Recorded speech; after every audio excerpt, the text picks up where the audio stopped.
Guys, andito ako ngayon sa may gilid ng bahay namin. Pinuntahan ko yung yung isang halaman namin na maganda rin ang bulaklak niya. Hindi ko alam kung ano pangalan to sa. Hindi ko alam, si Mrs. ang nakakaalam ng ibang pangalan ng halaman natin. Tingnan natin guys yung yung bulaklak ko. Kaganda. Ayan guys, oh. Nakikita nyo.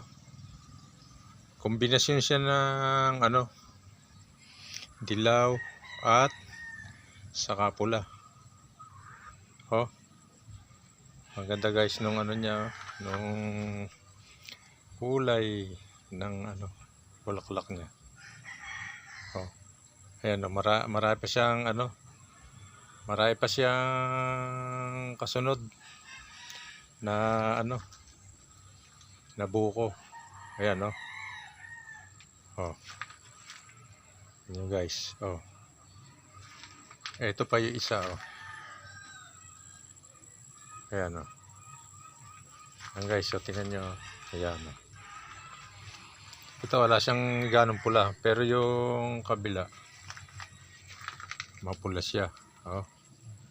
Yan guys, oh. Ang ganda nung niya, bulaklak niya. Magandang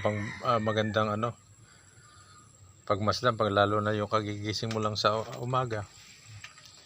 Para bang natatanggal yung mo, yung mga stress. Ayan guys, oh. Ang ganda nila, oh. Ayan, may mga kasunod pa silang mga ayan, oh. Mga kasunod pa nila mga buko. Bubuka rin sila pag nagkataon, magkakasabay-sabay na sila.